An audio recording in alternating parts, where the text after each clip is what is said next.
petit 2, les échecs de l'ONU.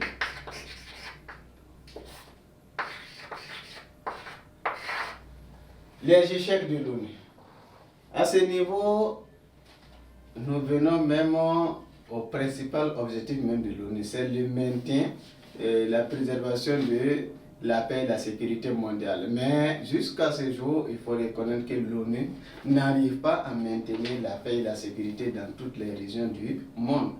Les conflits continuent, les conflits localisés continuent et ces conflits continuent de faire de nombreuses victimes.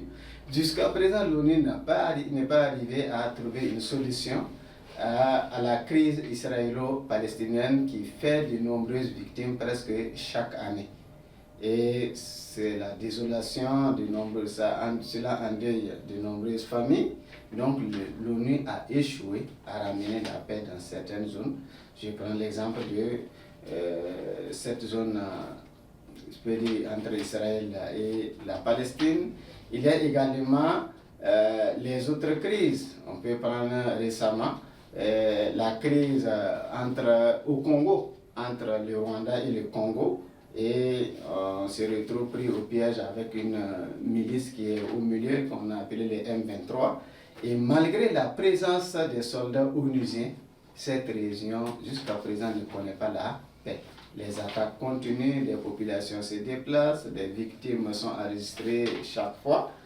L'ONU également n'est pas arrivé à mettre fin à certains actes terroristes. Le terrorisme international même a pris de l'ampleur sous la direction de groupes terroristes comme Boko Haram, qui sévit au Nigeria et au Cameroun, au Tchad aussi. On peut prendre le cas également du ZESIM, groupe de soutien à l'islam et aux musulmans, qui est un groupe terroriste qui opère dans la bande sahélo-saharienne et qui endeuille des familles au Burkina Faso, au Mali et au Niger. Il y a également l'IGS, État islamique au Grand Sahara, qui est également un groupe terroriste. Je ne dirais pas groupe djihadiste parce qu'il faut faire la différence entre djihadiste et terroriste. Donc un groupe terroriste qui sévit aussi dans la zone, dans cette bande sahélo-saharienne et qui endeuille de nombreuses familles dans les pays sahéliens comme le Burkina, le Mali, le Niger. Donc même certains pays côtiers sont actuellement touchés par les actes terroristes. C'est le cas du Bénin, la Côte d'Ivoire, et ainsi de suite. Il faut reconnaître également que l'ONU jusqu'à présent n'est pas arrivé à mettre fin à la course aux armements. La course aux armements, au lieu de s'arrêter, elle s'est même accélérée avec la fabrication des armes de plus en plus sophistiquées, de plus en plus destructrices du moins. Donc le monde même est encore plus menacé qu'il ne l'a jamais été auparavant. Donc c'est un monde où l'arme tend à être un outil de travail. Donc, et pourtant, l'ONU avait pour mission de mettre fin à cette course aux armements et également de contrôler l'utilisation des armes nucléaires à travers le monde.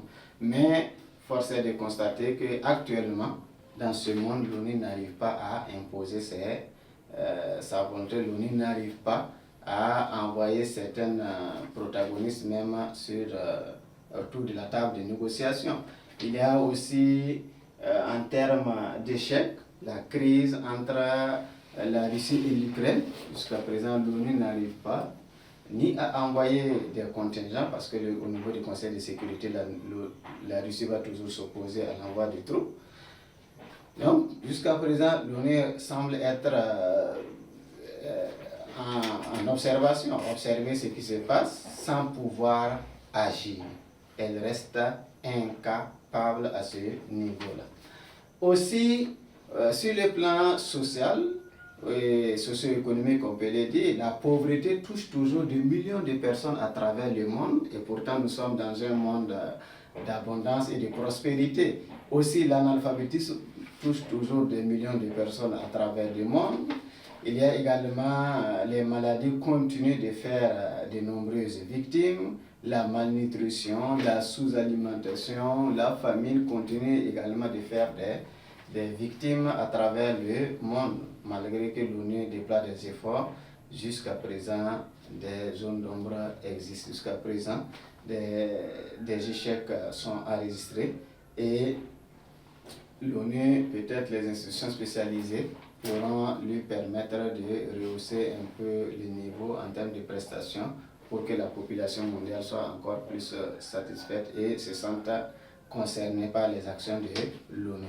Donc voici un peu résumé les acquis sur le plan politique, sur le plan social, sur le plan économique, sur le plan social de l'ONU et aussi ces échecs. Ces échecs qui sont aussi nombreux malgré les multiples moyens dont elle dispose pour pouvoir faire régner la paix et la sécurité dans le monde. Maintenant, il y a un troisième point que nous pouvons aborder ici aussi pour parler de l'action de l'ONU. Pourquoi l'ONU, malgré ses multiples moyens, n'arrive toujours pas à, on peut le dire, arriver à atteindre ses objectifs, à réaliser même la principale préoccupation auquel elle a été soumise?